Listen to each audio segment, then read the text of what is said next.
कर्पूरगौरं करुणावतारं संसारसारम्। ओम शिवाय, जय माता दी। पुनः स्वागत है आप सभी को हमारे बहुत प्यारे से मीन राशि के जातक। अगस्त के महीने में 17 तारीख बहुत ज़्यादा महत्वपूर्ण है, बहुत ज़्यादा खास है, बहुत अलग प्रकार का महत्व है इसका 17 अगस्त का, क्योंकि एक लंबी समय अवधि के पश्चात लंबी यात्रा पे निकले हुए हमारे सूर्य बाबा भगवान सूर्य नारायण वापस जो है घर पे आने वाले हैं। घर वापसी होगी इनकी, सिंह राशि पे जो है आ जाएंगे। अभी तो बहुत अच्छी बात है, सिंह राशि पे सूर्य देव आ रहे हैं, पूरी कुंडली को बल मिलेगा, एक प्रकार से नई दिशा मिलने वाली है। हाँ बिल्कुल बात ठीक है, लेकिन इस बार उनके घर पे उनका वेलकम करने के लिए उनसे ठीक विपरीत प्रकृति के ग्रह, विषम प्रकृति के ग्रह केतु बाबा पहले से सिंह राशि पे बैठे हुए, वो उनका वेलकम करेंगे, गेट ओपन करेंगे उनके लिए। यानी सूर्य केतु की युति हो जाएगी 17 अगस्त को, और ये सिंह राशि पे 1 महीने तक बने रहेंगे, 17 सितंबर तक बने रहेंगे। अब सूर्य केतु की युति हो गई, बहुत सारी चीज़ें अभी तो आपने पूर्व में बताया था, बहुत सारी भाग्योदय होने वाला है, बहुत सारी पॉजिटिव बताई थी। अब बताइए ये चीज़, यही चीज़ हमारे को क्लियर नहीं होती है। अच्छा बताते हो फिर ऐसे ही बता देते हो। देखिए समझिएगा, सूर्य केतु की युति के बारे में बहुत सारी प्रचलित बातें हैं। ग्रहण लग गया, पितृ खराब हो गए, नाम खराब हो गया, सरकारी संबंध खराब हो गए, अब बदनामी ऐसे पीछे पड़ गई जो हमारी गलती है ही नहीं, उसी के लिए हमारे को कसूरवार ठहराया गया। अच्छे भले टेम्परेरी जो है लगे थे और कुछ आशा जगी थी, कुछ सरकार ने कुछ अनाउंसमेंट करी थी, परमानेंट कर देंगे भैया तुम्हारे को इस महीने में, वो बताओ सब चीज़ें ख़राब हो जाएंगी क्या? अब ऐसा होता है, लेकिन ना ज्ञान लीजिए सबसे पहले, जिससे कभी भी परेशान नहीं होना पड़ेगा। सूर्य पे संकट की जब भी बात आएगी, आपने केतु नहीं पहले राहु को देखना है। ठीक उसी प्रकार से चंद्रमा पे जब भी संकट आएगा, आपने राहु को नहीं, सबसे पहले केतु को जांचना है। तो सबसे पहले जो युति जो बन रही है, ये आपके 6वें भाव में बन रही है। पहले हम राहु को जांचेंगे। अब कुंडली में गुरु को देखेंगे, गुरु की 9वीं दृष्टि राहु के ऊपर पड़ रही है, राहु की जो 5वीं दृष्टि है वह गुरु के ऊपर पड़ रही है। गुरु समझाने का प्रयास कर रहे हैं, राहु उसी को ज्ञान देने का प्रयास कर रहे हैं। तो क्या राहु जो वापस दृष्टि डाल रहे हैं, गुरु की दृष्टि को भंग कर देंगे? कर सकते थे लेकिन कर नहीं पाएंगे, क्योंकि मीन राशि में लग्न में ही शनि बाबा बैठे हुए हैं और 28 नवंबर तक ये वक्री बने रहेंगे। अब वक्री शनि की एक बड़ी खास बात होती है, जो कि बहुत ज़्यादा शुभ स्थिति मानी जाती है स्कैनिंग विद्या में। इनके पास ना वक्री दृष्टि आ जाती है। वक्री दृष्टि का मतलब है कि शनि जैसे जहाँ बैठे हुए एक भाव पीछे को निखारने का प्रयास करते हैं कि इसमें जो कुछ भी है ना, सब चीज़ निकाल के अच्छा लगा दो सब चीज़ें। अब एक भाव पीछे जो है कुंभ राशि है, 11 नंबर राशि है, शनि का अपना घर है। तो राहु को ना चाहते हुए भी शनि की बात माननी पड़ेगी। शनि को किसी भी प्रकार से वक्री जब तक बने हुए दबा नहीं सकते। तो 28 नवंबर तक कुछ नहीं कर पाएंगे, और उससे पहले यहाँ से सम्मुख दृष्टि से हट जाएंगे सूर्यदेव। राहु एक ऐसे ग्रह हैं जिनके पास इतनी समझ है कि उनके लिए अच्छा या बुरा क्या है उस हिसाब से वो चलते हैं। वो केतु की तरह नहीं है कि जिनके पास ना बोलने की ताकत, ना देखने की ताकत, और मस्तिष्क में कोई भी निर्णय लेने की ताकत नहीं है कि संकल्प ले लिया जो है वो ठीक है क्योंकि मुझे ऐसा लग रहा है। यह है केतु का भ्रम। तो राहु को हमने कर दिया एक प्रकार से नल वॉइड कि भैया आप यहाँ बैठिए, विदेशी संबंध हमारे स्थापित करिए, संपर्क हमारे बढ़वाइए, रात्रि को मीठी नींद हमारे को दिलवाइए। शनिदेव इस भाव को निखारने का प्रयास कर रहे हैं। कुछ प्रॉपर्टी इत्यादि है वो बिकवा दीजिए, हमारी कुछ पैसा है, ये करवाने का प्रयास कर रहे हैं शनि बाबा इनसे। अब सूर्य और केतु को समझ लेते हैं। देखिए केतु क्या है, अड़ के बैठेंगे, बल्कि स्वाभाविक बात है, ना दिखाई देता, ना बोल सकते, ना मस्तिष्क है। वो क्यों मान लेंगे इनका घर नहीं है? इन्हीं का घर है, क्योंकि वो ये बैठे हुए हैं। सूर्यदेव जो हैं वो अलग प्रकृति के ग्रह हैं। तो 17 से 21 तारीख के मध्य एक छोटे लेवल पे एक युद्ध शुरू हो जाएगा और आपके जीवन में छोटा सा इम्तिहान शुरू हो जाएगा। ये युद्ध जो है 5 दिन चलेगा। 5 दिन में केतु देव जो है, क्योंकि भावनात्मक वाले ग्रह हैं, भावना को थोड़ा सा छेड़ना शुरू कर दो तो सरेंडर कर जाते हैं। तो 5वें दिन से, 6वें दिन से, 7वें दिन से, मैक्सिमम 10वें दिन से बहुत स्थिति अगर ख़राब होगी तो वो भी आपकी लगन कुंडली में।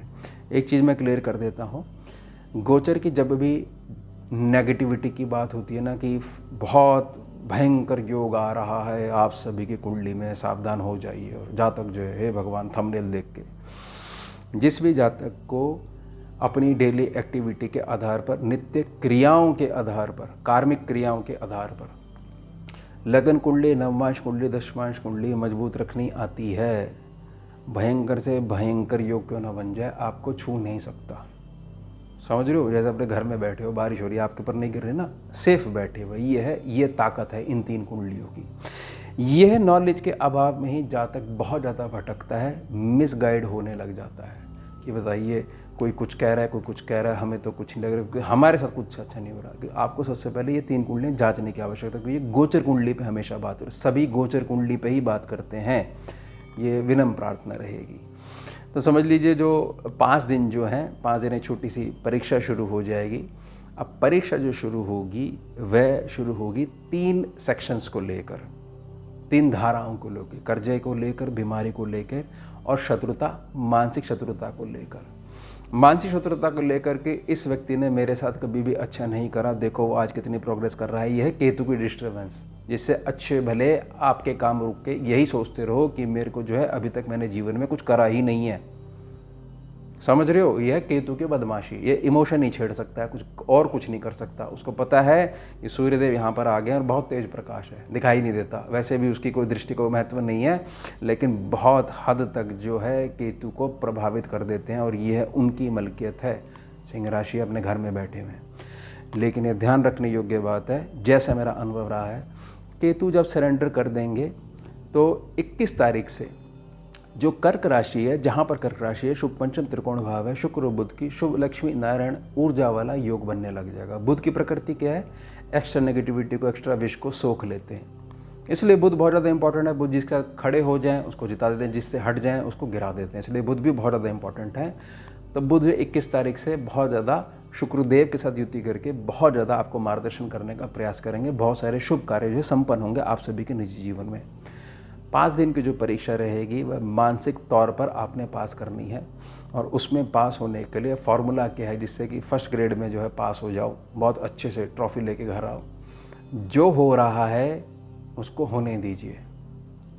किसी भी निर्णय पे ऐसे मत पहुंचिए कि अगर जो है सम्मुख व्यक्ति से आज अगर यह 2 शब्द नहीं कहे, इतने कड़वे नहीं कहे, तो बहुत ज़्यादा मुश्किल हो जाएगी। अभी फ़ोन लगाओ और अभी आज इश्यू सॉल्व करो।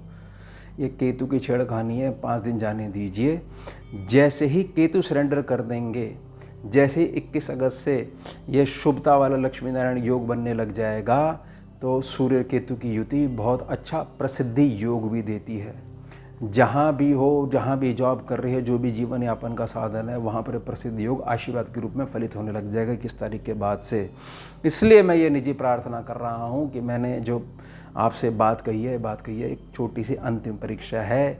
यह ये डिसाइड करेगी कि अभी वाले लेवल से थोड़ा सा पीछे आ सकते हो या बहुत ऊंचा जा सकते हो। तो हमने पीछे तो आना ही नहीं है, पीछे से तो आ रहे हैं हम, और पीछे क्यों जाएंगे? हमने तो आगे बढ़ना, गोल गोल थोड़ी घूमना, हमने तो बहुत आगे जाना है। और आगे जाते जाते इतनी पावर ले लेने कि ऊंचा उठना शुरू कर देना हमने। जैसे जहाज़ दौड़ता है, रनवे पे दौड़ता है और फिर इतनी स्पीड आ जाती है, या जो भी थ्रस्ट होता होगा कि उससे जो आसमान में उड़ने लग जाता है। तो हमने तो वो प्रगति देखनी है, आकाशीय ऊंचाइयों को छूना है। तो हमने कोई भी व्यवस्था ऐसी नहीं करनी है जिससे बात करी जाए कि भी छोटी बुद्धि के आधार पर निर्णय ले लिया हमने और अच्छी भली व्यवस्था थी वो बिगड़ने लगी। ये और ध्यान रखिएगा कि ये जो युति जो बन रही है ना सूर्य केतु की, बहुत सारी चीज़ें ऐसा करेगी सम्मुख व्यक्ति को, सम्मुख जो शत्रु भाव है कि भाई अब जो है हम एक हो चुके हैं, तुम्हारा कुछ नहीं होगा। अब 5 दिन के धैर्य की पालना जिस भी मीन राशि के मीन लगन के जातक ने कर ली तो एक प्रकार से स्वर्ण हो जाएगा वो। और जो ये भी चुगली वगैरह जो कुछ भी चल रही है, आपको गिराने का प्रयास हो रहा है, जो कुछ भी हो रहा है ना, ये सब के सब मुखौटे खुल जाएंगे और ये फिर ये घूमेंगे गोल गोल, या समझ लीजिए बैकवर्ड होते जाएंगे कि जाते जाइए, पीछे जाते जाइए और पीछे जाते जाइए। आपको तो आगे जाना है, बड़ी सोच रखनी है, आपको तो ऊर्ध्वरेता भवा का आशीर्वाद जो है महादेव से ग्रहण करते ही रहना है, ऊंचे उठते रहना है। इसलिए मैंने 5 दिन की सावधानी के लिए ये वीडियो के लिए मैंने प्रार्थना करी है। ध्यान बना के रखिएगा, 5 दिन की है। यहाँ पर बहुत ज़्यादा मानसिक शत्रुता हो सकती है, बहुत ज़्यादा मन खिन भिन बना रह सकता है, केतु की नेगेटिविटी का प्रभाव है बहुत ज़्यादा पड़ सकता है। प्रार्थना रहेगी, बाहर निकलिए, थोड़ी एक्सरसाइज करिए, 5 दिन थोड़े से प्रभावित हो सकते हैं। निजी प्रार्थना कर रहा हूँ। बहुत ज़्यादा मेरे को जो है मीन राशि के जातकों की जो कैपेबिलिटी है, जब उस पर थोड़ा सा अंकुश लगने लग जाता है तो बहुत ज़्यादा आंतरिक पीड़ा पहुँचती है। यह वह राशि है, यह वह लगन के जातक हैं जो मार्गदर्शक बनते हैं और जब ये खुद थोड़ा सा कहीं रुक जाते हैं तो बहुत ज़्यादा पीड़ा होने लग जाती है। तो निजी प्रार्थना है या 5 दिन बड़े धैर्य के साथ आप व्यतीत करिएगा। तो ये होगा हमारा उत्तम विषय। मिलते हैं आपसे अगले भाग नए विषय के साथ। जुड़िए और जोड़िए। ओम शिवा जय माता। भुजगेन्द्रहारं कर्पूरगौरं करुणावतारं